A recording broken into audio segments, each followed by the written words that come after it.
Welcome in Tuesday edition, Blue Sky Live here with you this morning. Chase Parham, Neal, McCready, Cory joining us momentarily in the Campbell Clinic hotline. UConn finishes its demolition of the NCAA basketball tournament, winning its second consecutive title last night, 75-60 over the Purdue Boilermakers. I think 38-3, something like that. Their record for the year. It's more amazing they lost 3 times when you see other playing in the NCAA tournament. Again, first back-to-back winner since Florida, back with Billy Donovan and Joakim Noah and all those guys. Cory Al Brewer Horford back in the day. Yeah, Al Horford. So pretty significant player. We'll get into get him into a little NCAA tournament stuff, a little more on Arkansas and Cal and the situation there, as he is expected to be announced today, I think, by the Razorback faithful. Is that right? I think so. Yeah, it's the way Pete Thamel and others seemed to indicate last night on that. Some baseball today. Murray State, 6:30. Rain, though, all up in that forecast. So I don't know. They're coming from 3.5 hours away-ish. So got to tell them at some point midday. So I don't know. My gut would be no, but I got in trouble last time I said that. So we'll see where it goes. The rain, there's I think it depends on how badly they want to play. There is a window that appears to be there from like 6 to 10. Kind of perfect if you want to play in some slop and some wet weather. I don't know where either the racers or thoroughbreds or whatever the hell they're being called these days and the Rebels care that much about tonight. Again, the other MSU coming to town this weekend will be the 4th MSU that Ole Miss has played so far this season, by the way. Fun fact. Missouri State, Morehead State, Murray State, and Mississippi State. How about that? At this point? Yeah. Need to play Michigan State. Trivia with Chase this morning. So all that and more coming up on today's show. Blue skies throughout Mississippi, up down I-55, throughout North Mississippi as well. You know about the lunch specials. I think today across the state, maybe some meatloaf or beans and rice. I think it's meatloaf. It's Tuesday. Again, your options there. From down in Macomb, you get the Subway, you get the full Epicenter. Tons of different options. No matter where you are in Mississippi, there's a Blue Sky close by. So let them help you along with your travel. And again, coming to you from the Clark Ford studio. We are Clark Ford's in Amory, Mississippi. We'll hear from Cory in just a moment. He will join on the Campbell Clinic hotline. Campbell Clinic is in Oxford now, 2608 South Lamar Boulevard, Suite 102, just across the street from the cottages at Hooper Hollow. The Campbell Clinic provides full-service orthopedic care, everything from sports medicine to foot and ankle surgery, to spine and total joint care to pediatric orthopedics, physical therapy, and more. To book an appointment, go to campbellclinicoxford.com or call 901-759-3111. Walk-ins always welcome at the Campbell Clinic, Monday through Friday, 7:30 a.m. to 4 p.m. So let's see. Got several different things. Hate to waste a little bit. Yeah, again, Ole Miss, Murray State, Grayson Saulnier starting for Ole Miss tonight. Should they play? That's not a surprise, and it makes sense. I mean, I saw stuff on Twitter and the message board and whatnot, but you got to run somebody out there. Grayson has been good in midweeks in the past. He was really good in non-con the last 3 weeks. This is a game that he should out-talent Murray State should they play, and I think Murray State is kind of decent, though. I don't think they're awful. I'll look at them, and I have not studied, again, the Racers heading into the midweek, but look, Ole Miss just needs wins. They need to come this weekend. Tonight is not what is relevant to this situation anyway. I mean, now I will say this. If you're harboring any chance of a 13-17, right, you better win some non-cons because you're going to be on every bit of every bubble imaginable. Sure. If you're still believing in 13-17 or even 14-16, frankly, moving forward at this point. So 13-17 would be 10-9 from here. 10-8. 10-8 the rest of the way. Makes sense. Yes, which means not a lot of spare. No. Better get going. Yep. That's what that means. Probably need to have a good weekend. Because, I mean, you're talking about you're talking about getting 2 this weekend and then going 8-7 in the second half is what you're talking about. Realistically, if you're trying to get to that point, that's where that would getting 2 this weekend, not getting 2 the weekend. Correct. Right. Yeah. Getting 2 this weekend and then going 8-7. I bet English is a confusing language to learn. What's the most confusing language to learn? I mean, just so much. Well, it's like that meme on the internet where it's like I before E, except after C, except when, and it lists like 25 word sentence where all the times it's E before I. And you go, I give up. The hell with it. I don't. Well, we're also a hard language because we don't have any true synonyms. Even synonyms have different connotations. Yeah. There's positive or negative, or it means something or whatnot. So yeah, that's one of the reasons as well. But I mean, at this point, we don't really try to learn it as our own Americans. I had to fix something on the board. I feel bad about it, but it's a nail on chalkboard thing. Whoa, what? The Masters, it doesn't have an apostrophe. Stop. Is that bothering you? Oh my God. Is it really? Oh, I mean, I want to correct it wherever I see it. It's just Masters. It's like McCready's, Parham's. If you put an apostrophe in there, you're saying it's possessive. So if you put master apostrophe S, you're referring to the master having something. You're saying you judge all the Christmas cards that have apostrophe S on them? 1,000,000%. 1,000,000%. Absolutely. Yes. In that moment in time, I'm better than you.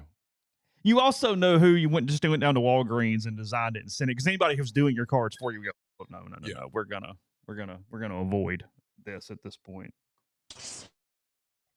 Just a little update for people there. I believe Morgan Wallen's court date is May 12th for his arrest night before last. So I have not been heard. I've not heard any official confirmation, but my assumption is we're all good here on April 20th for the One Night at a Time tour returning to Automotive. As we welcome Cory in, I will point this out that autocorrect puts the possessive in it. You have to go back and go, no, autocorrect. You're wrong. I'm fixing this. Cory, how are you? Good. What's going on, guys? Oh, just talking about pet peeves as we kind of get started a little. We're having a bit of a Festivus for some reason right now, and airing of grievances, if you will, Mr. Clark. Right up my alley, Chase. The carnies are in town, baby. They are here. They are in the parking lot behind Country Boys. We have no place to park. They are the carnies have arrived. Referring to the carnival workers? Yes. Getting ready for the Railroad Festival this week. Oh, is that this week? Oh. Yeah. Tell me about the Railroad Festival. Every Masters weekend, baby. That's when it is. Is it really? I don't know that I ever knew that. Yeah. Yep. Who's the headliner this week? We got Marty Stewart. Who's in town? Little Texas, I think. Okay. That's not bad. Yeah. Big deal. It's a big deal. Really rivals Double Decker in that regard. I'm making fun, but for a really small town festival, it's honestly not bad, Cory. It's really good food. You go to the church booths and you get your apple fritters and you get your funnel cakes and you get all the fried Oreos and stuff, and you move on with your day.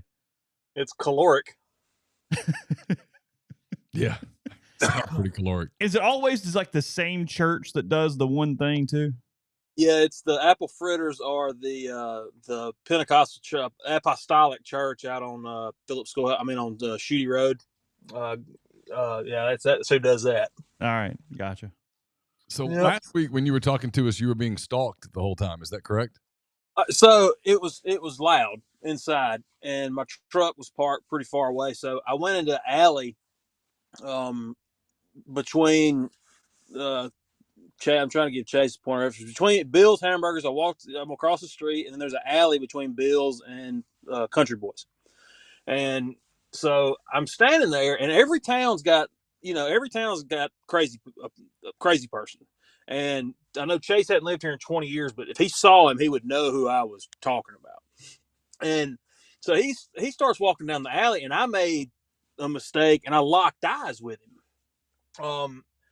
And he just walks right up to me. So I moved the phone from talking to it like I am now with it on speaker, and I moved it up to my ear so he would realize that I'm on the phone. He's standing 2 feet to the right of me, just staring at me. And I don't know if I'm about to get shanked in the back live on YouTube. I don't know what's going on. And finally, after probably 15 seconds, but felt like 5 minutes, I see him out of my left periphery walk past me. I didn't know what was going on. Just standing there staring at me while I'm on the phone with y'all. Yeah, that would have creeped me out, if I'm honest. It would have made me a little nervous. It was loud in the coffee pot a minute ago. I'm in my car now. Like I'm not getting shafted by a carny or the name or crazy person today. What's the topic of conversation at coffee this morning? I'm sure basketball. I just got there, just sat down. I'm sure it'll be basketball from last night. Gotcha. I didn't know if y'all was solving the world's problems or you were sticking to sports. Oh, well, that's later. That comes in the second half of the hour. Okay. You got to get warmed up with the pleasantries, and then you start getting at it. And we've talked about doing a podcast, just putting a microphone, but some people work for privately traded companies, and I've got obligations forward, so they take my oval if they heard some of the stuff that goes on in there. Yeah, I was listening to Joe Rogan yesterday. I'm trying to remember who he had on, but they nailed it. It's not like it's a deep state. There's not like an actual like 6 people that control things, but they in quotations have been able to successfully sort of thought police people where you can't really say certain things because inherently there would be repercussions for saying things that you would absolutely say in private because it's just logical. Right. Was it Brian Simpson? No, let's see. Well, listen to that. He's hilarious. I don't know if y'all have seen his Netflix special. Andrew Schultz. Okay. Well, Brian Simpson was the one before it. He's hilarious. His Netflix special is one of the best comedy I've ever seen. I'll have to check that one out. All right, before you get back into coffee, what's going on there at Clark Ford? Hey, we're getting some stuff in. I've got more trucks on the lot than I probably have in 4 years since COVID. So yeah, I mean it's looking better. The benefit to the customer in that regard is Ford actually has to incentivize now. That's the whole supply and demand thing you learn about. I mean, our supply is up, so demand will go down, so rebates will go up, interest rates will go down. So we're getting in that shape right now. So if you're hunting something, give me a call. And I think I looked, and I've got like 10 in transit. I've got some Super Duties in transit that aren't spoken for. So just give us a shout, and we'll try to put something together. Clark Ford, 662-257-1900 is that number again, 662-257-1900. Cory, as always, thanks for the time. Appreciate you. Good day. Cory Clark, Campbell Clinic Hotline, there with us this morning. Yeah, I guess I could be a little confused. It might have been like one time. I don't think I've been to the Railroad Festival since 2005 or 6. It's been maybe almost 20 years. I feel almost bad saying that, but it's not in town during that. I haven't been to the Ruston Peach Festival since like 1986. Oh, Ruston has a peach festival. Oh, yeah. Absolutely. Really? Oh, yeah. Big deal. It's basically Georgia and Ruston. It's a big fight. Kind of like Vardaman has the sweet potatoes. Yeah, it's a big fight. Is it really? Yeah. Ruston's pretty serious. Can I get a Ruston peach in Mississippi? Anywhere? These are answers that I can't. These are things that I am unable to answer. I don't know. Okay. After picking peaches for a couple of summers. Did you? I've told you this before. Yeah. No thanks. You're out. Totally out. Okay. If I never tasted another peach for the rest of my life, I would literally be perfectly fine. In fact, the odds are overwhelming that I won't. I have PTSD from some of the days in the peach field. What age was this? 15, 16. Okay. Get paid by the by the bucket or the bushel? Got paid by the hour and by the bucket. Okay. Both. So if you went over what is normal for an hour? Well, they would pay you for the hour. Okay. And then you'd pay you by the bucket. But if they only paid you by the bucket, you would start picking peaches that weren't ripe. Oh. And so it's quality control measures. Yes. Well, and even with some of the employees that they had, that there was a communication gap. Uh-huh. And so on days that they wanted to pick the special peaches, like they would only get a few of us to come out.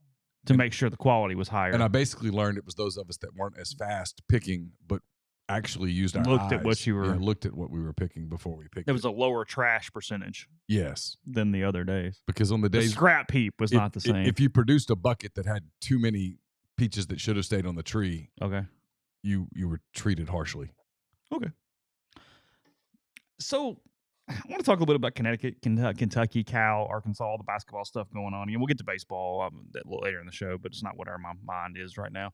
Before we do that, though, I mean, some of these stats to what UConn did last night to finish the segment, 75-60 over Purdue, and it looked similar or exactly like every other UConn game in this tournament where They never stopped coming. They even got in foul trouble. Klingon gets 3 early in the second half. Sampson ends up getting 4 and fouling out, and kind of was like, from a big man standpoint, they struggle there for a while, but they do not stop. They have perfect ball movement. They are unselfish. Everything about them came out again last night, where Edey ends up getting 37. A lot early and then a lot late when they weren't going to foul and the time was over and they were just kind of letting him get inside. But in the middle, they tired him out. He missed some shots. Wore him out. He played so many minutes, not his fault. I mean, he was all they had. He basically outscored the rest of his team. And UConn... And for as good as Edey is, yeah, and he's really good, mm-hmm. I'm not sure Donovan Klingon's not a better player. Yeah, he's good. Klingon made him really work. Like, he used a lot of energy. He kept him from going right, and Edey did not want to go left. No. And didn't want to go that way, and didn't want to go that way, and missed on some pretty bad looks because he just refused to use that side. And I think Zach raised his NBA profile in this tournament. I think people look at him and can no longer go, oh, he's just a big guy. No, he does a lot of things. He has skill. Yeah. But, boy, you saw where his NBA struggles will come. When he goes up against bigs who really know how to defend, he's going to have to diversify his game. Like, don't be shocked when Zach Edey's in the G League. It's just because he can't shoot. So he's got to be very skilled on the post because people are going to pull him out. And that was his clinic by UConn. The whole damn tournament. I've seen people try to do Purdue hot takes a little bit in the last 24 hours because that's what we do in the media. Purdue's good. Dude, they made it to the finals. They won a bunch of games. It's just nobody's beating UConn right now. They've won 12 straight NCAA tournament games by at least 13 points. They won every game in this tournament by at least 14 points. They set the differential record for scoring margin, 140 for an NCAA tournament. They have 6 titles since 1999 now. Mm-hmm. That's the third most titles of all time, and they never had one until 99. Think about that. They now have as many titles as North Carolina and more than Duke when you are doing the math there. Their games in this tournament, 91-52, 75-58, 82-52, 77-52, 86-72, 75-60. Clinic, best program in the country. Mm-hmm. Danny Hurley is tremendous. Mm-hmm. He said exactly what he should have said last night when Kyle Tucker did his job and found him about the Kentucky gig. Said that A, his wife would divorce him, and B, why? No, basically, is what he said. And it's true. Oh, we're going to get into Kentucky in a minute. Got everything going right there in UConn and in stores. And look, the Kentucky story, I'm just going to tell you when we get to it, the Kentucky story requires the one thing that people, media, fans don't like. No, there has to be one winner and one loser, and there has to be a score. Yes. People, I've learned, don't, because people get mad at me when I use the word fluid. Here's a new word that you can get mad about. Nuance. Yeah. It's not cut and dried. The Kentucky story requires a lot of nuance. And if you're real emotional about it, because you hate Cal or you hate Kentucky or you hate Arkansas, or you can't do it. Just check out. Go away. Lock in with your thought. That's fine. Go get in the corner and tell yourself that's the way it is. It's okay. That's what you need to do. But if you want to truly sort of understand it, you have to look at it from a lot of angles. I'll give Kyle Tucker credit. Pat Forty wrote an emotional crybaby hit piece what he yesterday. Does now, he sucks. He's just not good. He used to be pretty decent, and it just is gone. Kyle Tucker wrote a really in-depth, nuanced column about, in The Athletic, by the way, about, hey, how this happened, where they go from here, what it means. It was very good because it's not winner, loser. Nope. Not yet. You can't go, oh, this was the best thing to ever happen to Kentucky. No, you can't go, Calipari's done. I can't believe it. No, you don't know. There's too much. And the landscape is so completely different. As you saw last night, Dan Hurley wins his second. It used to be Danny when he played. Yeah. Wins his second title. And there's the Kentucky job. And they would give him whatever he wants. And he's like, no, I'm good. I'm good. No thanks. He cut the nets down, looked over to Staffer and asked, hey, where's the Final Four next year? That was his first question. Like, he had a weird thought when he came off the ladder and was like, where's it at? Like curious about scheduling where Sure. they might be headed next year. Sure. It was. I don't have any emotional tie whatsoever to Danny Hurley, but he cracks me up because he's so hyper and whatever. And I'm sure he would piss you off if you're on the other team and trying to coach or play against it or even be a fan against it. Sure. But he had my boy Greg Dole so worked up yesterday that I really enjoyed the silence and the tears last night as it ended. And Greg Dole, and I get you're doing columnist things, and I get sometimes that gets a little sideways on the whole fan and being for the area, but he's literally taking pictures or videos of Purdue coming back out at halftime and then putting "Let's go" as the caption and tweeting it. And it's like, okay, I'm going to really enjoy this in a minute when you get your ass kicked. Okay, can we dive into this for just a split second? Go ahead. This is happening more and more. Now, I'm getting old. I'm almost out. I know it. I know 10 years from now, people like me will not exist in the field. I know that. How did this happen? Where did this go? Because Greg Doyle, when he started, was a legitimate kind of like hard-nosed reporter. You could dislike him politically or whatnot, but he was pretty good. Mm-hmm. His human interest stuff is fantastic. Yes. That's why I follow him. He's awesome. He's a very talented writer. Yeah, he's awesome. Where did this need? And you see it with young people all the time. Like I won't name names, but I was watching some Twitter feeds over the last few days, and it's like, whoa. Is it they weren't loved as children, and you need to get it on social media? What is it that this thing about you, instead of just doing your job, you must cheerlead? Look, we got a thing in the Rivals. I'll say it out loud. I don't care anymore. We got a thing from our quote boss going, "Hey guys, chill on not to us directly, not to us, but to the whole network. Like, chill on the cheerleading stuff. You have a contract that you signed that nobody ever enforces, but it's there. What is it? Help me understand why people who not that long ago were fairly objective and could do their jobs have become just ravenous fanboys." It's traditional media dying or changing. It's that niche publications, including team sites. I mean, we're in that to some degree. We've become more mainstream, but you know what I mean. Have become more prevalent, have been more commonplace. You see that more in those areas because so many of the writers, journalists are from those areas and let emotions come out in those moments in those ways. Have never covered anything. Social media makes it so freaking easy because otherwise you would just read Greg Dole's column this morning that isn't cheerleading. It was fine. He did a good job covering Purdue last night. But you're not seeing all the other crap. And then you bring it in and it's whatever. And then I think Dole got soft. He had a reporting job for a long time. He gets this gig in an area he likes. And right, wrong, or indifferent, he considers himself almost like a champion of the area. Okay. So it's, I care about the area. I care about the people. I'm doing this, trying to thread a really small needle here, but it's cheerleading, but it's almost like I'm gonna tell you the good and the bad, and I'm gonna be your spokesman. Like that's kind of his column persona, if you will. Yeah, that's what he does. I'm gonna pull out the stuff nobody knows that's good, and I'm gonna be for you. Did you see where the Indianapolis Star printed their last paper? I think it was Sunday. Did they really? Mm-hmm. Yeah. Shut down the printing press. Yeah. That's kind of my point. Yeah, is sure. Because you stop teaching. I mean, it's like anything. Yeah. It's hey, these are my mentors, and they tell me this is how we do it. And then when that break happens, and there's no mentor, I go here, I do these different things. Yeah. Or the mentors become people who grew up in this era where it's okay to be a little more, wherever you fall on that spectrum. Yeah. It just kind of dies. I mean, it moves. Like, I really wonder, because you and I were talking before we started. We're going to get off this, I promise. I read a Ken Rosenthal story that you referred me to. Yeah. And I wondered this morning, based on some of the things that I watched yesterday, when the Ken Rosenthals of the world hang it up, is there anyone behind them?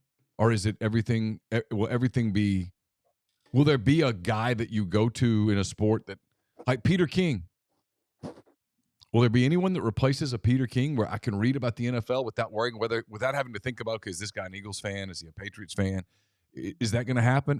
Will that ever happen again on the college level where fans are so emotional because you're asking fans in this new era, you're asking fans to not only, this is part of the Kentucky story, right?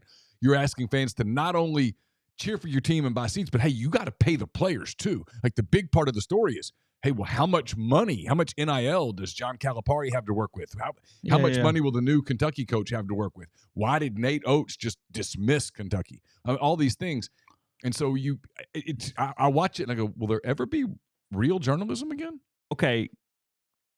And yeah, this is a poll podcast, so I'll try to make this as concise as possible. I think the answer is it monetarily feasible for young people who are really good and could be the next mantle of what you're talking about to be a national reporter versus make a killing being covering one team and profiting off podcasts and websites and things like we do? YouTubes and TikToks. I think that's the question because, look, Kyle Tucker's a great example. Kyle Tucker could easily be a national college basketball writer. Easy. He's maybe the best beat writer in the country. Yeah. At least in the argument of I was literally trying to think. Non-MLB best beat writer in the country, maybe. Yes. I think that is true. I mean, I follow him, and I don't give two craps about Kentucky basketball. The only one I would put up, it doesn't matter. Sahadev Sharma. Sure. Covering the Cubs is phenomenal. Best college beat writer for sure, probably. Yes, 100%. He could easily be a national conversation college basketball writer. But he does better for The Athletic covering Kentucky. Yeah, he makes more money. Yeah. So that's some of it. It's the economics of this thing. Because look, I'm not making this comparison. Okay, keep this in context. I've turned down a national college baseball job before. Yeah, it was not financially feasible in any capacity. Right. It's just kind of where we are right now.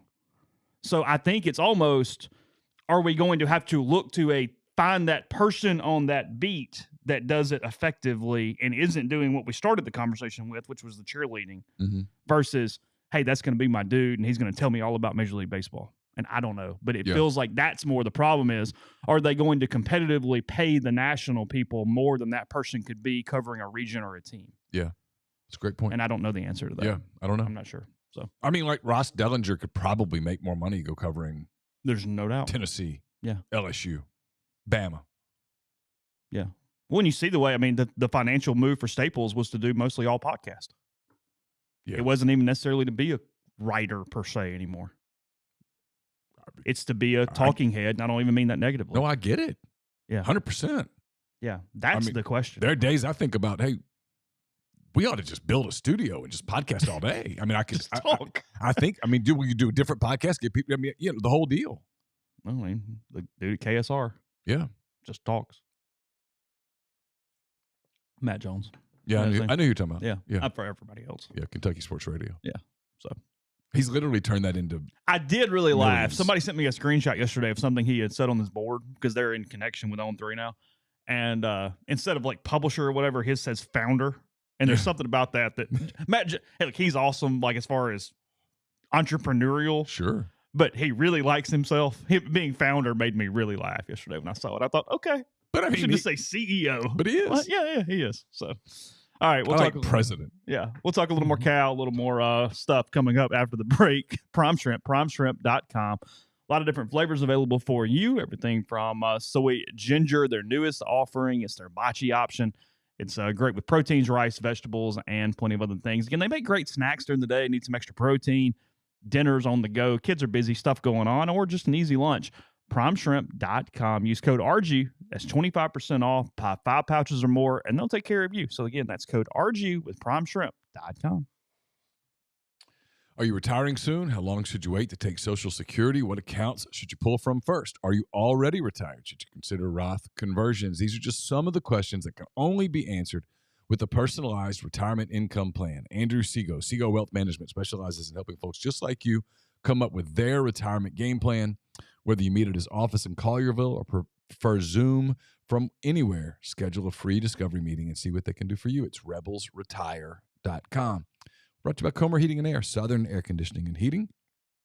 Different names, but the same great people, products, and services. If you live in Oxford, Batesville, Tupelo, or the surrounding area, call Comer, 662-801-1777. If you live in Hernando, Memphis, or the surrounding area, call Southern, 662-429-4429. If you're coming up this weekend for baseball, for the Grove Bowl games, starts to say Grove Bowl, but it's not a Grove Bowl, Grove Bowl games. They did a really good promo for that on social media. Yeah. It was really good. I'm shocked. It's one of those deals. It's just watching someone completely change in front of your face. Wild.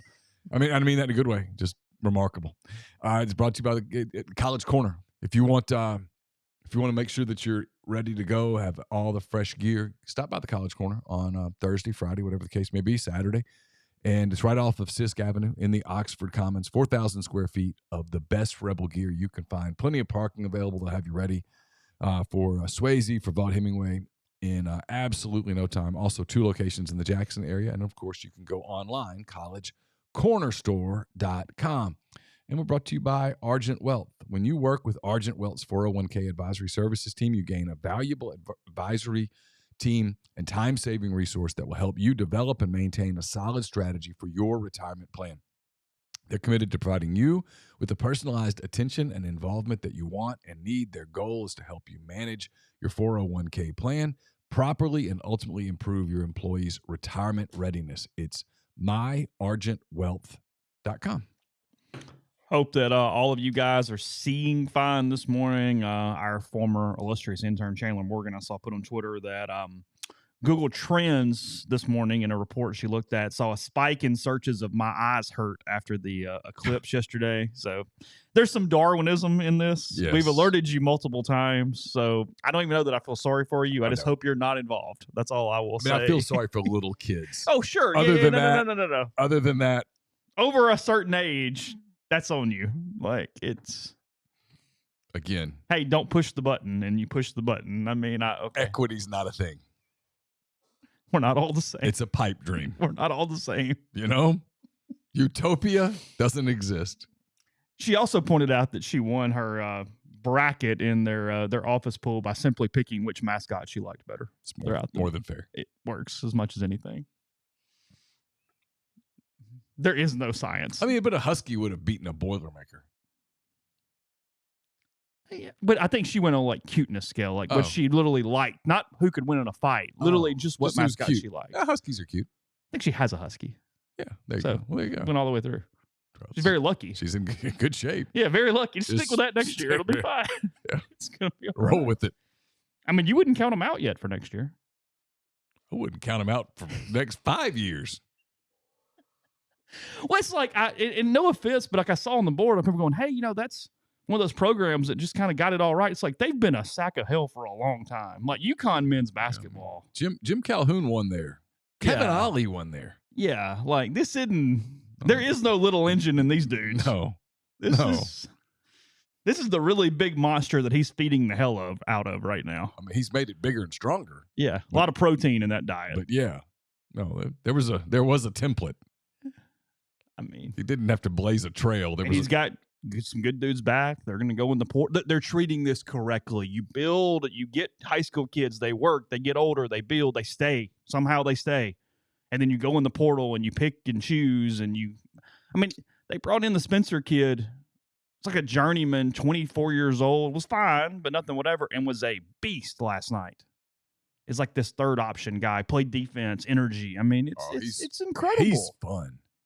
I mean, he's like what college basketball kind of it's you know what? He is a prime example of decisions that coaches have to make. Now, if he's the best player on your team, you're not going anywhere. Yeah, but no. But you need some guys like him. I mean, Hurley said it last night in the post game. He said,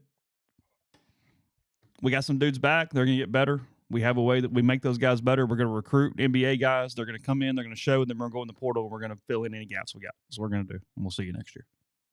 Okay. I mean, it's worked. And it's where I asked this question yesterday. And there's a message board thread. I appreciate y'all pulling stuff we say from the podcast onto the message board about, is this one and done thing and this portal thing and just grabbing, is it the wrong way? I don't know. Well, no, but like, it hadn't worked. Now, Hurley had capital. It was UConn, where they're obviously getting extremely elite players, okay? I understand not everything's apples to apples. Sure. But that clip that everybody showed, they missed the part that actually was the most relevant to me when he was really confident after the Villanova loss in 2020, 2021, whichever year it was. They get beat by Villanova. He's come in, and he's basically asked, hey, what's wrong with you guys? You're UConn. And the part everybody clicks to is he goes, hey, you better get us now. We're coming. Go ahead. That's fine.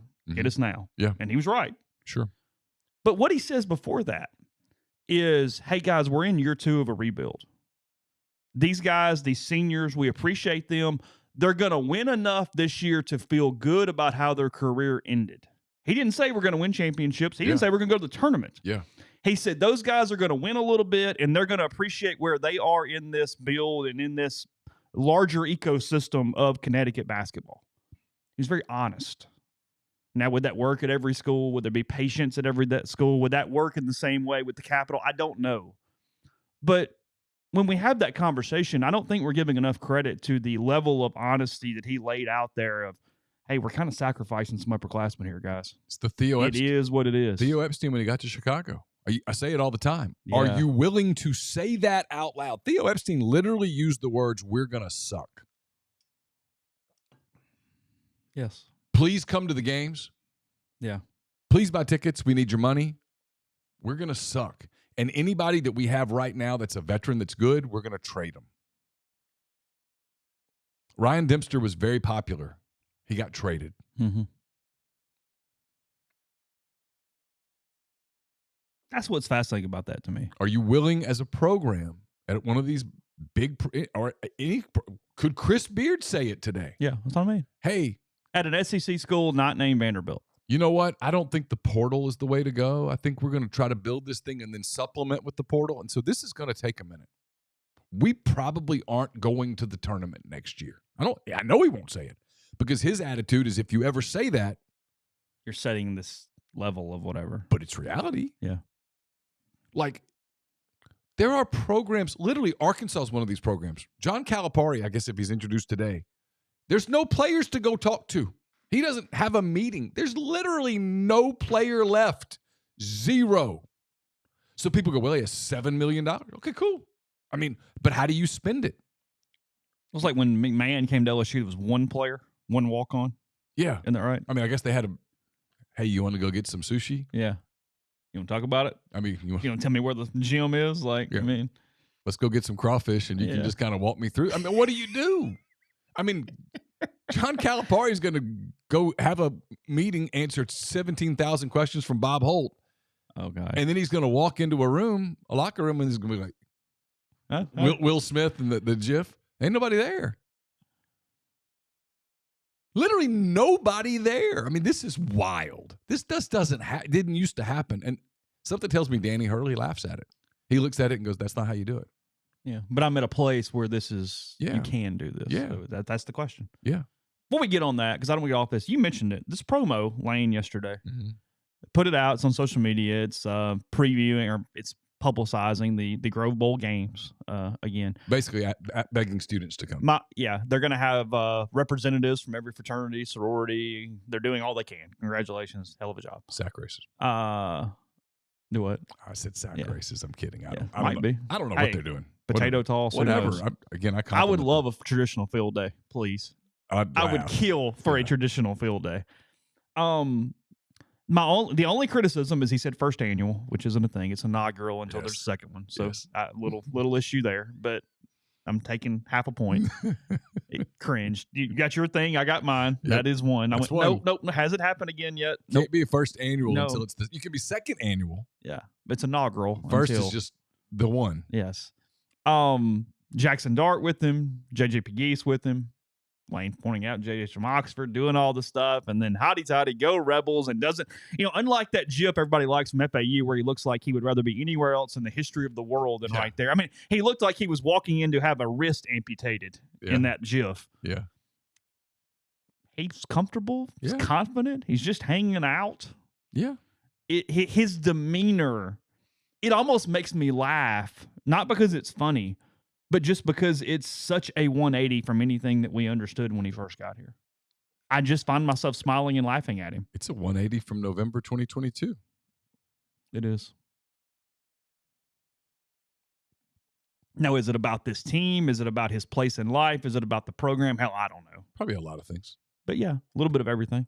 It's comfortable. Sure. I mean, look, if you had asked Lane Kiffin, people are going to get mad at me. Most people won't. 90% of people will not get mad at me. There will be a few that will when I say this. Lane Kiffin had no intention of being here long-term when he got here. He's basically said that. He thought he'd be long gone. So much of some of the criticism that was out there of him in 2020, even early 2021, it's valid. It's not wrong. And then he just started getting comfortable. I mean, he's talked about getting healthier. He's all those things. And then I think he started to like it. He started to put down roots. He's got a lot of family here now. He's worked the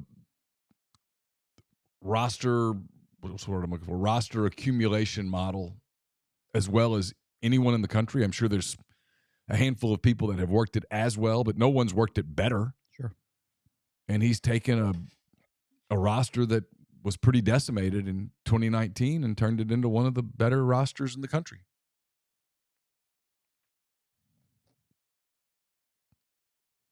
And he's doing this thing on Saturday because he's like, there's no reason to play a spring game, so I'm not going to do it. And there's comfort in that. And to Ole Miss's credit, there's nobody over there apparently going, no, man, you got to do this. Because there would have been a time when, hey. 2019. Yeah. Matt Luke wouldn't have been able to do this. Well, I meant even admin-wise. That's what I'm saying. Yeah. People, you mean if Matt wanted to do it? Yeah, if Matt had gone to Bjork and said, hey, we're not going to do this red-blue game thing. We're just going to, like, have a sack race and a carnival. No, we can't do that. You upset some people. No, you have to be confident about yourself. You have to believe in yourself. Hey, no, we're not doing things just because that's the way you do them. Ginger does bring up a good point. You couldn't amputate just a wrist. You would take the hand, you would take too. the whole hand, yeah. Okay. And losing the hand would be what you would be focused on more than the wrist itself. That's fair. That's a good point. I guess you could cut them off if we're all and sew gonna it be back corrected. to your forearm. Yeah, it'd be a lot of work.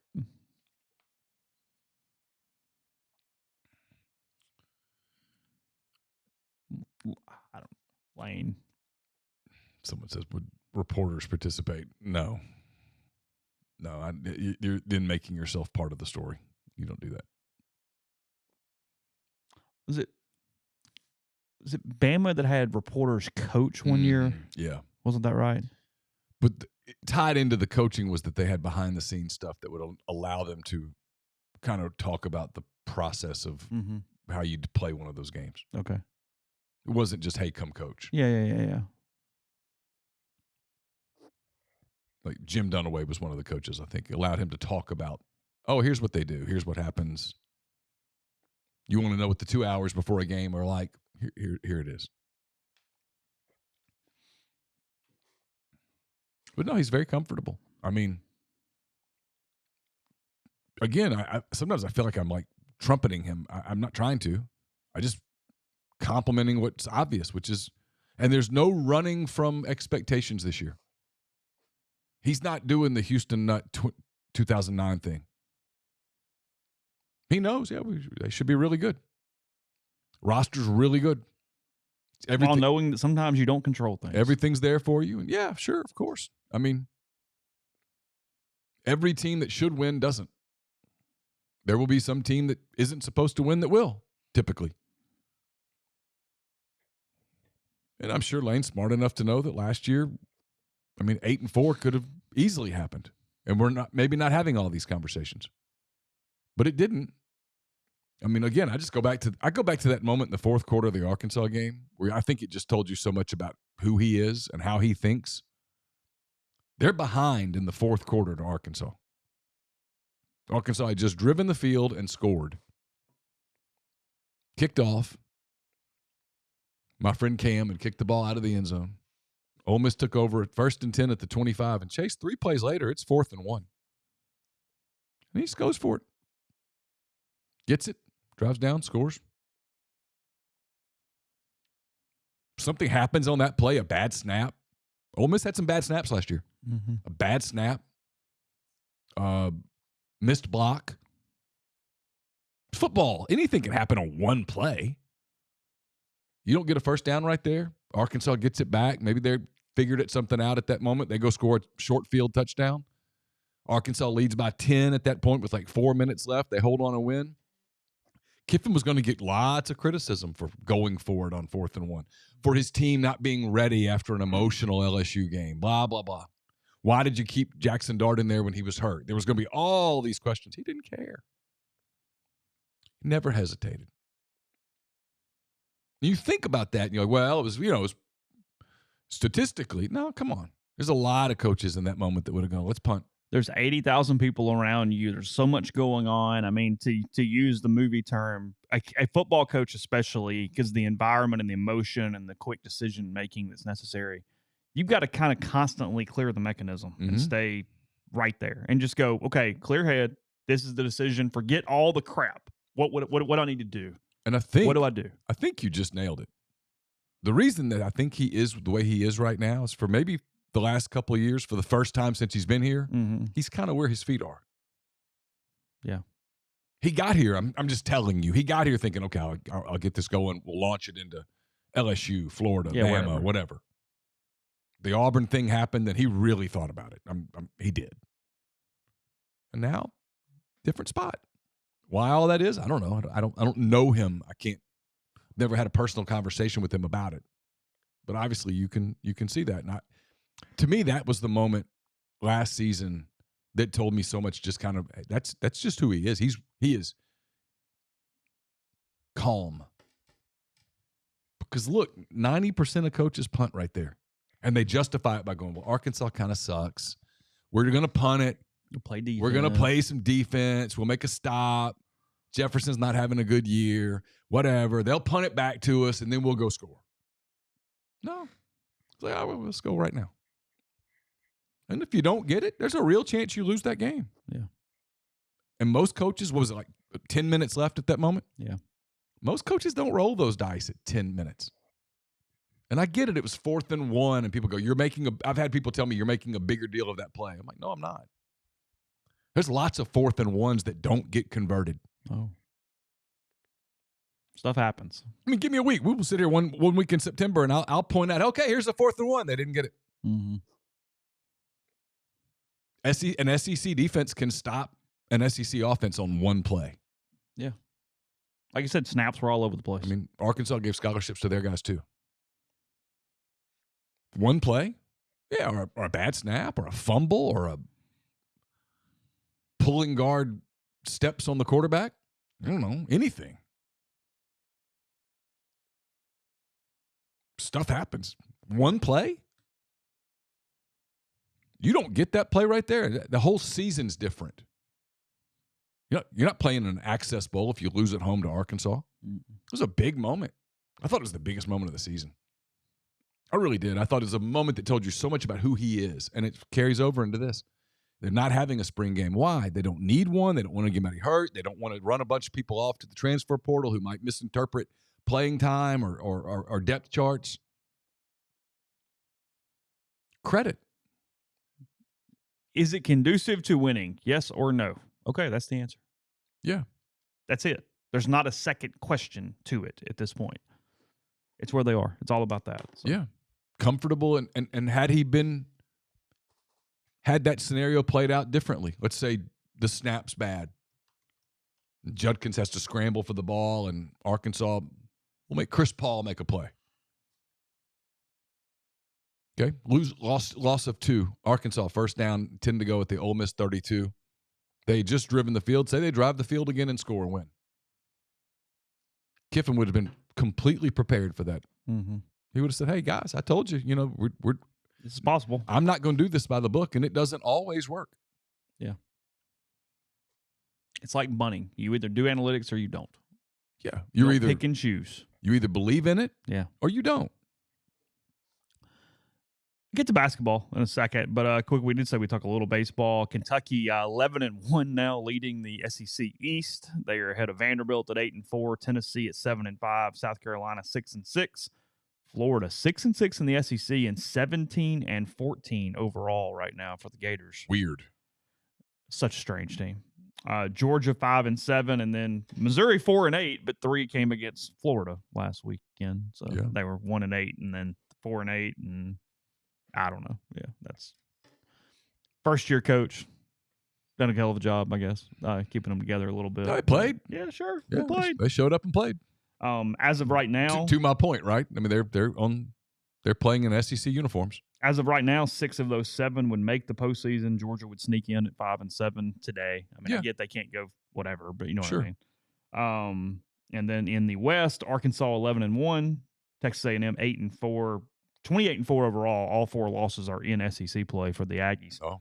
Mississippi State 6-6, 21-12. They've righted the ship a little. They're okay. Alabama 4-8. Feels like they're scuffling. They're in trouble. Yeah, still ranked, which I don't get, but feels trouble-ish. They don't look good right now. LSU 3-9, losing 2 out of 3 to Vanderbilt last weekend. Not ideal. Well, no. I mean, as we talked about, it's math. And then Ole Miss and Auburn 3-9 and 2-10 respectively, 18-15, 18-13 overall for both those teams right now. Mike, again, we have not had a media op with him. It's one of the reasons why I kind of would like for this game to happen tonight. I'm a little concerned about some media stuff. He did talk to Richard on his normal Monday thing yesterday afternoon. And again, it's back to my conversation last week of coaches talk so damn much in baseball that I don't even really hold it against them because they just have to answer something.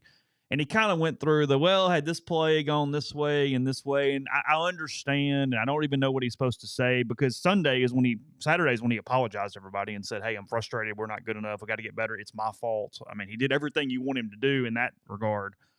But those answers don't resonate. Like the fact that you stayed inside a competitive baseball game at this juncture is just not. It's not. I mean, look, it was set on the board. I think it was Charger Rebel on the board who'd said it. And this is not necessarily today's podcast, but it will dovetail into the Kentucky conversation. Kyle Tucker wrote a lot about John Calipari that felt like Mike Bianco. Yeah.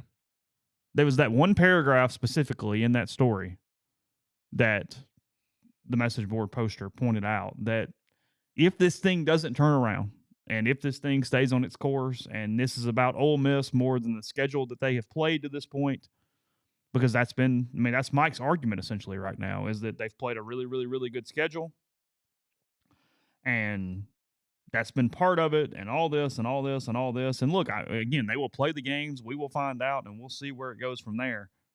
But if it doesn't change, it's very much a very similar thing in some ways. I get Calipari's one more than Mike and Kentucky's a little different and whatever. But I mean, this quote, pulled it here and was Charger Rebel on the board. This isn't about racing all that good from his legacy. It's about coming to grips with the fact that since 2020, Calipari was tarnishing that legacy. It's about acknowledging on both sides that the ride was over and it was time to get off. That's Keith Carter's question. Whether that is an accurate or inaccurate thing regarding Mike Bianco if this season doesn't turn around. Right. That's the question. Not my decision. No. His decision. It's totally his. And whether you can afford it. And whether you can not afford not to do it. Yeah. Both those things are the same. The calculus of the second question is the because look, you just need because I'm making a statement that is true. I'm not advocating or justifying. Here we go. I'm kidding. Go ahead. Selling the tickets is more important than people being in the seats. Yeah. Financially. Sure. If you sell the tickets, you get the money. You don't really you care, but you know what I mean? Sure. Financially, you don't care that much. I can run the numbers. I can tell you what they lose on concessions and things like that from one year to the next. It's not much relative to the millions you bring in ticket sales. And I think baseball is one of the few areas that you cannot judge a coaching tenure and how well it's going or not going on ticket sales because people simply don't want to lose their spots. They're going to give you multiple years of not being up to expectations to keep their seats. Yep. So that's not really even a factor. It's a factor and the money's going to come in, but it's not a factor to justify that people are happy.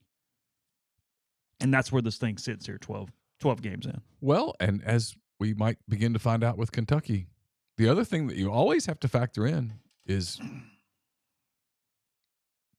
does change guarantee success? And sometimes it does. Sometimes it doesn't. Sometimes you have to make a change because it's just time to make a change. Even if the change ends up not working, it was still the right thing. It was the process.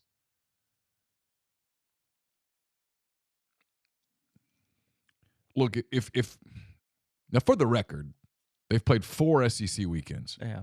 And 2 are against the 2 teams that record-wise are the best teams in the league. Do I think Arkansas and Kentucky are the best teams in the SEC? I really don't. And Knoxville's one of the 3 hardest places to play in the league. Right. And in those 3, you won the other one. And in those 3 series, they're 1-8. Yeah. So it's possible that this is a product of scheduling. I don't really believe it, but for the sake of the argument, it's the lack of competitiveness that makes me not believe it. some blowout losses, some games where they just didn't look right. Flip side of this is right now, mathematically, they're on pace to win 7.25 games. But even if you round that up to 8, if you go 8-22 a year after you went 6-24, what's the environment like? What's the energy like? You'll sell the tickets because people here go to the games. But what are you doing? What's that like? And I don't know for him, like what at some point do you look, John Calipari very clearly looked around at Kentucky and said, I want to get out of here. And he got offered a life raft. What he does with that, we'll find out. I mean, he might go to Arkansas and be this old, tired man, and it might be a disaster. He might go there and get rejuvenated, and who knows? We'll see. Yeah, sure. But, I mean, those are the questions you have. Is if you're him, do you start looking for something new, something different? I don't know. I don't know the people, but it's the numbers aren't good if the numbers stay the same. If the winning percentage through 4 weekends stays the same, they're going to win 7 or 8 SEC games.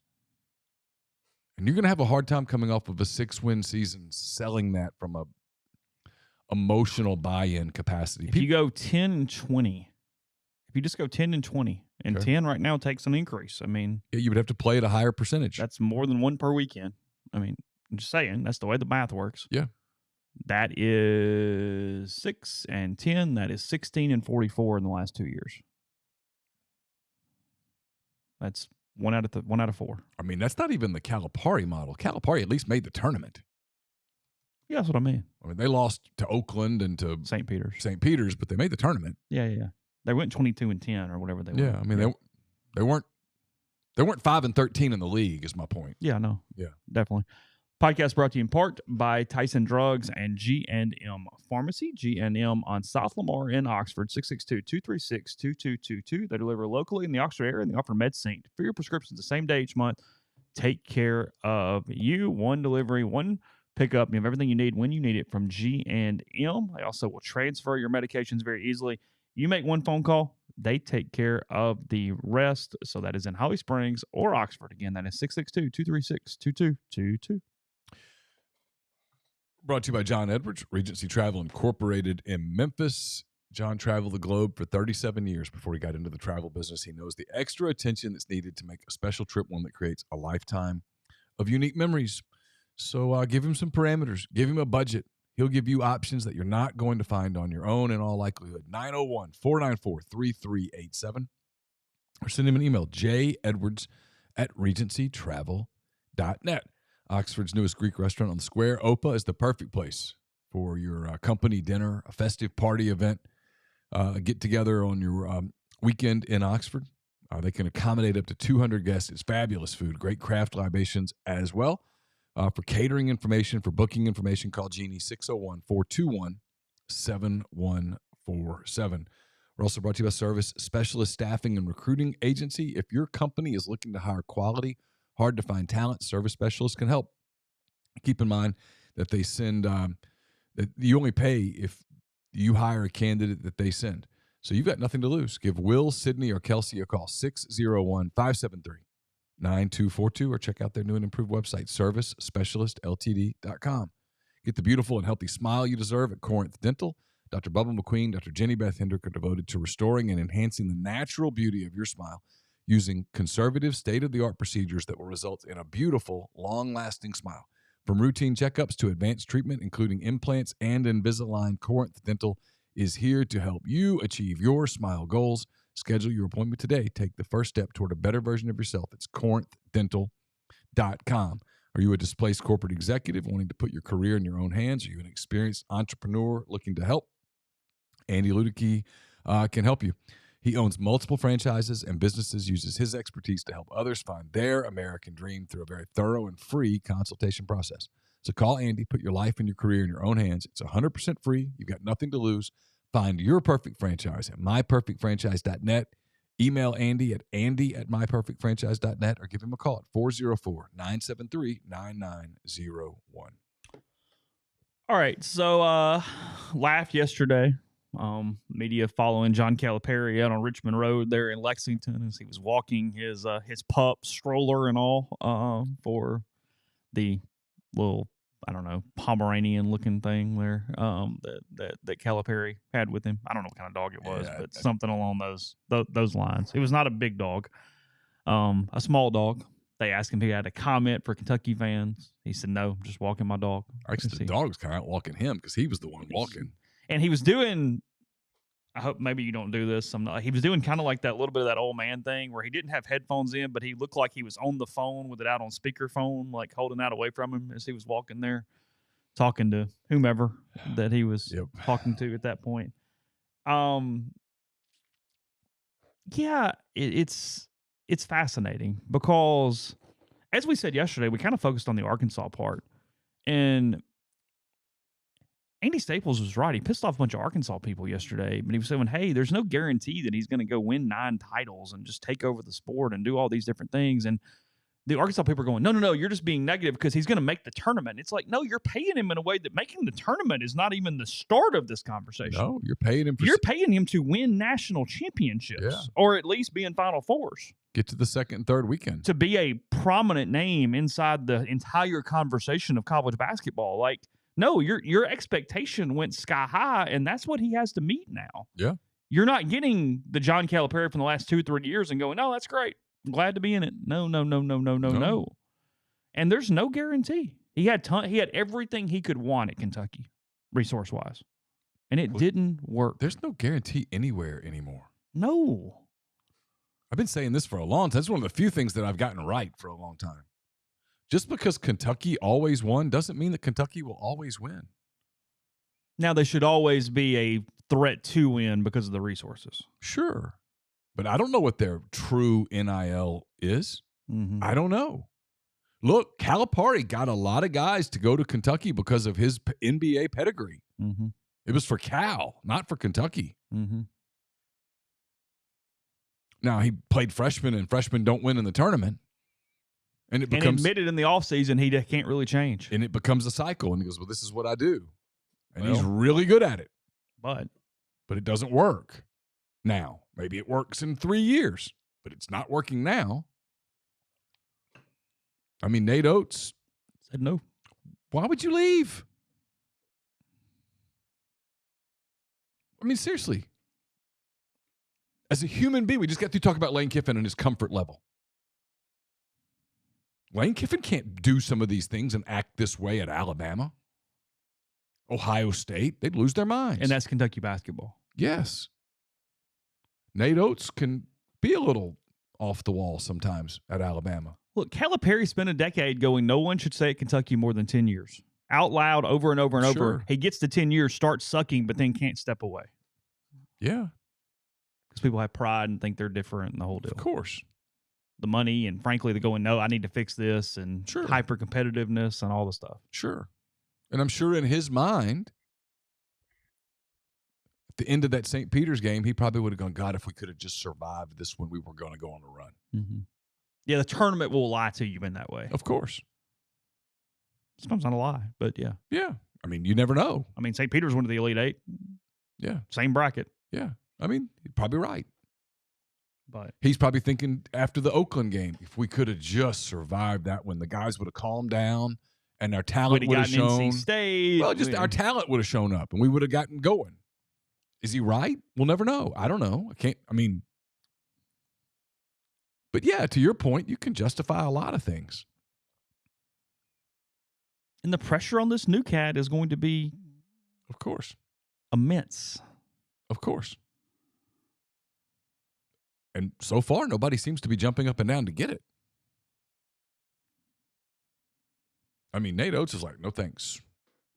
He said no fast. Yeah, well, I mean, Kentucky's going to pay $18 million to buy out his contract. So he can go up there and be in that pressure cooker when he just took Alabama to the Final Four and they love him? Why? Nate Oates looks comfortable. He looks as comfortable at Alabama as Lane Kiffin does at Ole Miss. Kind of similar, really. They are.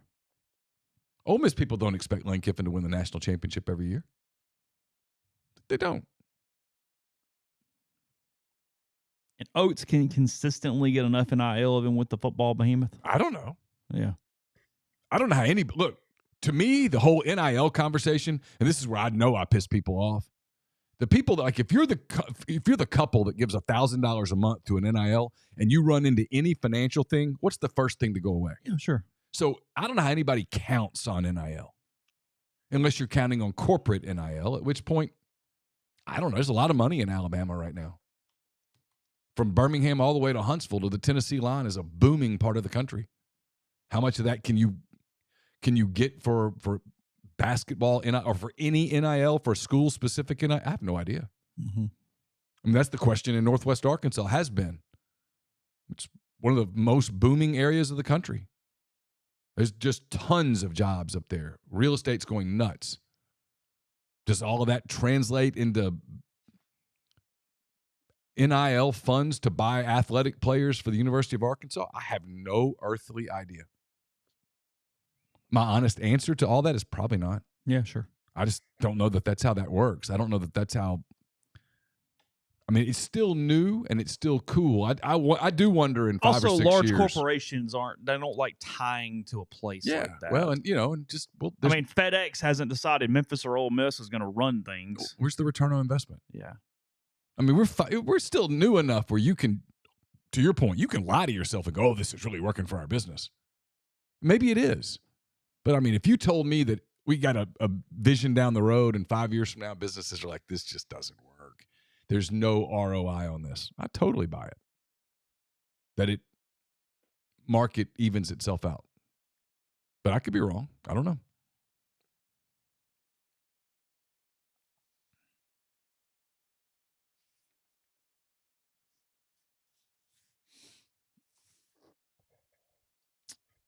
Where would you put it? 5 years, Arkansas or Kentucky, more basketball success? I mean, I guess I'd say Kentucky, but then I'm being contradictory of what I just said. It would just be based on history. I don't know. I still take Kentucky because Cal he doesn't change. He's not going to get to Arkansas and suddenly go, "Hey, look, back to our original conversation. We'll come full circle. Hey, I'm going to build a program." Come on. I'm going to turn this on you. Sure. 5 years from now, who's had more football success, Ole Miss or LSU?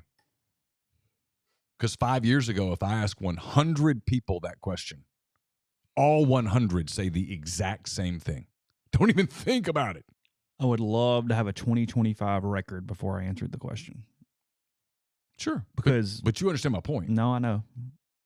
The point is everything is so volatile now that it's hard to predict those things. Yeah. As opposed to in 2018, if I'd said, "Hey, you and me talking, who's going to have more success in the next 10 years in football, Ole Miss or LSU?" You would have gone, "Oh, for the love of God, LSU."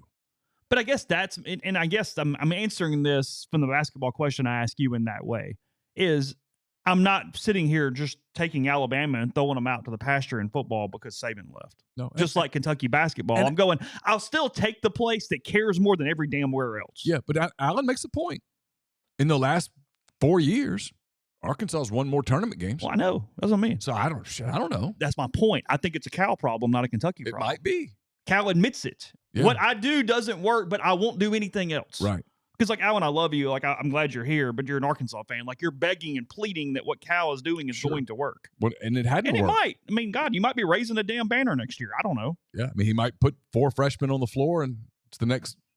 But I have a problem with a coach who can't do it at Kentucky saying, I'm going to do the exact same thing somewhere else and it's going to work there. Sure. I mean, it seems like insanity a little bit. Yeah. That's all I'm saying. Yeah. I mean, it might work. I like Cal. I think he's good for the game. He makes me laugh. Yeah. He's good for college basketball. Sure. Him being in the SEC is a good thing. I'm glad he's at Arkansas. 100%. I'm sure the network people and everybody are fired up because suddenly they're interesting. And maybe he takes a breath and goes, I'm no longer in that pressure cooker. I have the ability to do things a little differently because Kentucky was going to castrate me if I had a season where we didn't do that. Maybe motivates him. Yeah, I don't know. And he goes, I'll show you. Maybe. And maybe he's exhausted and he gets there and he goes, you know what? I don't have the energy for this. I don't know. I get why Juracek hired him.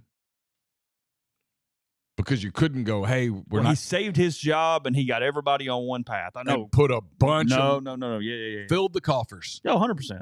Yurchik did the right thing. Yeah, 100%. Passed the tray around and it was bountiful. A+. Had he passed that tray around after hiring Chris Jans, not bountiful. It was coming back with a cobra in it. That wasn't going to be revival. I mean, he was going to be the guy that every single time he went to the mailbox was like, what's going to be in here? Can somebody else go get the mail just in case? Now he's like, it's all good. As they put the clip up, Cal really enjoyed that calling the hogs around him in Fayetteville a few years ago when he was hanging dinner. He was looking around. Yeah, going, whatever. That's cool. You make enough money, you can do whatever. I mean, we see that with the Aggie Warhelm every time. Every time. Swaying. Everybody's making money. It's all good. Trev Albert's doing the sway. Sure.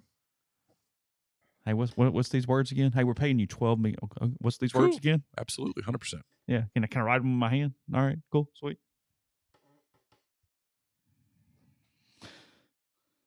You know, the last two tournaments. We'll get to that break in a minute and finish up. I had this stat. I forgot to mention it when talking about UConn. The last two tournaments, not just that they won those games by those amounts. So we're talking 12 tournament games, obviously all the way through the title. Mm-hmm. Total amount of time UConn has trailed in the second half of all those games combined. Think about that. I mean, a handful of minutes, maybe. 25 seconds. Jesus. 25 seconds in 12 tournament games to win 2 national titles. They were behind in 25 seconds. Wow. And have not been behind since playing St. Mary's last year. Wow. 15 seconds and 10 seconds. So starting with the Sweet 16 game last year against Arkansas, they have absolutely annihilated everyone they've played. We're caught up in it. It happened last night. Their place in history should be better than I think it's going to be for whatever reason. Probably. When you look at the sheer numbers, you go, whoa. Yeah. Literally, since the Sweet 16 of last year, they have 10 straight games just blown teams out. They haven't had an off night, and they haven't had a bad 4 minutes. I mean, think about how hard it is just to win a tournament game. John Calipari, because he lost a tournament game, basically. Because if they beat Oakland and then win the next game, no one's doing this today. We're not having this conversation today, right? It's about how hard it is to win a tournament game. Had he beaten Oakland and NC State? We're not having this conversation. Sweet 16, okay. Yeah. It's cool. Not bad. Yeah, you got beat by whomever. They've not only won 12 in a row, but in the last 10, it's been an absolute bloodbath. Dude. And they won the Big East tournament, too, just in case. Just for fun. Oh, they did. Yeah. They haven't lost since Creighton. Mm-mm. Creighton went bananas that night. Yeah. And Creighton's good. Yeah, Creighton's good. They lost 3 times. Somehow. Peaked at the right time. Yeah. It's almost like he knows what he's doing. I mean, if you said over or under 1.5 titles for them the next 5-7 years, you wouldn't necessarily say under automatically, even though it's so hard to win. I'd probably go over right now. In a time when nobody can figure out how to do this. And he's just. I mean, like, look, let's be real. I mean, Chris Beard did at Texas Tech in an old era. Ole Miss is gambling that he knows how to do it in this era. And I think he probably does. But 100%. But can you go 100%? No, you cannot. Mm-hmm. LSU football's gambling that Brian Kelly can do it in this era. There's no evidence that he can. What if he can't? Alabama went and hired somebody who at least he's done it in this era. Mm-hmm. College basketball to me is as fascinating as ever. Roster management, how you do it, what's looking at it. I mean, I'm locked in for next season already. I mean, again, portal open right now. I mean, we laugh about John Calipari. As of this moment, how many people are in the room in Oxford where he knows, these guys are for sure here next year? 3 dudes? Max. 3 max. Yeah, I mean. Murray, Brakefield, and Nunez is my guess. Yeah, you don't have a team. Yeah. You couldn't go scrimmage. No. You couldn't scrimmage somebody else. I mean, you could play an Ice Cubes league. That's everywhere. All you could do. That's everywhere. Yeah. Podcast brought to you by Northeast Spark, NESPARC, 2 packages, the Ignite, the 100 Mbps, or the Blaze. That is their 1 gig option. Your hometown team bringing you world-class broadband. That's NESPARC.com, 662-238-3159. Phone service, parental controls, network security, wireless mesh extender if you need that extra help, and more. Again, that is AnySpark.com, 662-238-3159. Southern Traditions Farms, a 68-acre, 32-stall upscale equestrian training and boarding facility in Canton, Mississippi. 2 sand rings, a grass ring, miles of wooded trails, a lot offered at Southern Traditions, including horseback riding offerings from beginner lessons to advanced to competing in nationally recognized competitions. To learn more, go to Facebook or Instagram and check out Southern Traditions Farm. I'll have a mailbag to you tomorrow. It's brought to you by Art Hayes of Sotheby's International Realty. Are you thinking of making a move? Put the power of Sotheby's to work for you as a licensed agent with Sotheby's International Realty and a supporter of all things Ole Miss. Art can help you buy or sell in your hometown or anywhere in the world at no charge to you. Seriously. So call and ask Art how. 612-805-5929 or email him at Arthur, ARTHUR.Hayes, HAYS, at lakesmn.com. Auburn switching to Nike, I see. Oh, yeah? Yep. Oh, good for After you. 20 years with Under Armour. Good for you. Mm-hmm. Charles Barkley and Tim Cook, 2 people who were instrumental in the change, apparently. Okay. And Bo Jackson. Well, if it works, he will tell you it's his idea. I got here, switched to Nike. Right. Look what happened. I told him we had to switch to Nike. I talked to Tim. Yeah. Got him on board. Yeah. We went out, had a couple cocktails. No. Said a prayer. Dipped a little. Just a little. Smidge. And working on that. what do you think? Mm-hmm. Iowa, South Carolina pulled an 18.7. That was the most viewers for a basketball game of any kind since 2019, pro or college at that point. Last night will not top that, I would not assume, considering blowout, a 9:20 Eastern start on TBS. It was late, man. I stayed with it. I did too. Carson and I watched it all the way to the end. Did you watch One Shining Moment? No. You didn't make it? No. Yeah. It's fine. Nobody got a tie last night? I didn't see a tie. Okay. Didn't do that. The ball is tipped, and there you are. It's true. You know, you're running for your life. You're fine. A shooting star. I'm not. I know I make fun of most things. I'm not going to make fun of One Shining Moment. I'm fine with it.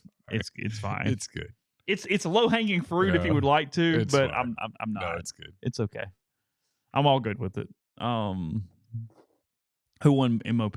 Was it Edie or Klingon or the other dude? No, it wasn't either one of them. It was the guard. I can't remember the kid's name. Sort of proves the point about UConn. They're just sort of a machine. Yeah. They don't really have a face. It's Alabama football where you go, I don't know really who you just do it. You're a robot and you go. Yeah, I didn't know who it would be or not, but that makes sense. Anyway, sorry, 18.7 for that. I think it peaked at 24, something like that. Huge numbers. Again, all the different things that it beat, because it essentially was the most watched sporting event in years outside of football and 2 nights of the Olympics. I think were the 2 things that it was less than. It's a big number. It's a huge number. I mean, Iowa broke a TV record in 3 straight games. Yeah. Their Elite 8, their Final 4, and their title game at that point. Yeah. I saw the Phoenix Mercury was already promoting the first Caitlin Clark, Dinah Taurasi game that will be coming after the comments the other day. They called it the GOAT versus the Rook on their page. Credit to you. So all the tickets. Create your villains and rivalries. Absolutely. Hey, it's the only chance you got. Yeah, go for it. Lean into that shit. Yeah. I mean, seriously, if I'm a WNBA, if I don't know how I would ever be running a WNBA marketing team, but if I were, hey, we're going after Caitlin Clark right now. Yeah. I'm not the Indiana Fever, so we are going all in on she's the enemy right now. Yet as a league, you need her to be great. That's what I mean. That's my point. You need her to be great. Yeah, 100%. And look, it is going to be a transition. Did you see there was a chart? This is great. I saw it. Was assists and points. Yeah. And it took every player in women's college basketball. And they're all in this big cluster. I don't know who originally saw it. I saw it from Kristen Peak's Twitter. So if you go to hers is where you can locate this. And there's this green dot way off. In the corner. Like there's Pluto over here. And someone goes, "That's Caitlin." It's unbelievable. She was twice as far in a diagonal away from everyone else. Yeah. The only even other person on the board that you kind of went, oh, wow, they had a really good year was the Smith kid from Purdue. He was kind of up above everybody else. And you went, oh, okay. But then he was light years from where she was sitting out there at her green dot. Yeah, it was just amazing. It was funny. Yeah, I saw that too. But look, I don't know where it'll go. And we said it yesterday. I'm not going to belabor. It is somewhere in the middle of Shooting Star and Big Bang. I think it's a little more Shooting Star. I do too. But, and it's where nuance is our word of the day. Like today, what's going to happen is the women's number is going to beat the men's number. And instead of just celebrating it, there's going to be this, see, beat the men. And it's like, see, okay. Equity. Which pisses everybody off because it's like, just let us enjoy. It's back to the whole column with Maravich. Just let us enjoy it. We're enjoying it. Stop making it about that. It's when the World Cup comes through in soccer and everybody goes, oh, my God, this was pretty cool. And people go, it's going to overtake the NFL. It's like, oh, no, it's not. I mean, yeah, it's just let us enjoy it. Because what's going to happen at minimum, what Caitlin Clark's legacy is going to be, the average is now higher. No matter what it goes back to, next year's final will be bigger than the final 3 years ago. All of the people that watched the women's tournament because of her will not watch the tournament next year, but not all will not watch it either. She absolutely brought new eyeballs to the sport. No question about it. No question about it. Now, will everyone stay? No. It's why people do the, hey, get 1 year for $1, right? Yeah, sure. Not everybody's going to, everybody who signs up for $1, not everyone's going to stay and pay. What do we? Was it at Rivals now? It's like instead of $1, it's like $2. Not everyone's going to stay and pay the full price, but not everyone's going to cancel either. You are going to get new customers from that. You should just like tie it to the price of eggs or something and say whatever they are, that's what the price is for the month, like milk or something. Like just set the inflation and deflation in with whatever the produce price is. Can't do that, man. If you were to raise prices, we all know that nobody would pay new prices. It's what frustrates me every time I log onto these streaming services, and all they do is they flash a little thing on your screen once and go, hey, FYI, on January 20th, this goes to $9.99. And then what I shrug and go, okay. And I hit the button. I don't cancel. No. I mean, there might be one occasion where I go, screw off because I don't watch you. Yeah. But like Netflix or something, I'm not going anywhere. No. I'm just hitting the button. Hit the button. Because the first time I get irrationally angry when I don't have that streaming service and I want to watch something, I go back. Okay, fine. All right, here's my $6 extra. Yeah. I mean, I pay for Peacock for like 3 times a year. Yeah. I don't watch anything on Peacock. But I don't want to lose it because that one time I'm going to be pissed off about something. Like when the British Open comes on at 3 a.m. and it starts on Peacock, and I go, well, there we go. There you go. You got my $100. See? It's worth it. It's right there. Because what would you have done if you couldn't have seen that at 4 a.m? But in the moment, it feels really critical. So you go, it goes, sure, fine, whatever. So I don't know. Probably talk some more pitching injuries tomorrow. We'll hit some of that. Lane talking today? Lane talks today. All right, Lane talks today. So he's going to be grilled about why are you doing this? No, he's not. He's not. No. Will he give away any competitions today? Or is it all going to be a surprise for Saturday? I think it'll all be a surprise for Saturday. How long are they going to be on the field? TV's 2 hours. So they're going to fill a time slot. Got to do something for 2 hours. Is it Tom and Jordan? I think so. Is it? Yeah. And they're cool. Yeah, it's fine. And he'll give them some time. Yeah, thank God it's not Cole. It's fine. We'll be all right. He's got them on Saturday. And 3 o'clock for that, and the baseball game after that. Remember, night game against Mississippi State on Saturday What time's the 3? 3? Grow Bowl's at 3 o'clock. 3 o'clock. The Grow Bowl games are at 3 o'clock. Yeah. Sorry. The inaugural Grow Bowl games are at 3 o'clock. That is correct. So I do dread the post press conference where people try to start asking what you get out of the spring when he just showed you what he thinks of spring. He just told you. Yeah, Lane, what'd you think about today? Dart threw it a long way. I mean, like, I don't. I mean, because his second question he's going to get is, hey, Trey Harris out there in space. And it's like, they're wearing flags. Yeah, he's really athletic. SEC wide receiver was really athletic out there. Yeah. No, you're going to get done, and if nobody gets hurt, you're going to go, congratulations, let's move on. Get summer work in. Let's go. That's where this thing's headed. The winner of this game is no one getting hurt. Period. That's all that matters. The whole point was getting. Well, I mean, the two storylines Saturday are the transfer portal starts Monday, and true. Okay, expectations are really high. Here we go. Off season. All right, more podcasts tomorrow. Rebel Grove in the meantime. Social media, Rebel Grove, about any baseball movement, postponements, cancellations for tonight. I have no idea. Again, it's going to rain until late afternoon, so we'll fill you in when we hear about the Rebels and the Racers from Swayze Field tonight. 6:30 start for that one. Grayson Saunier on the bump for Ole Miss. So any coverage or lack thereof at rebelgrove.com, and we'll talk to you tomorrow.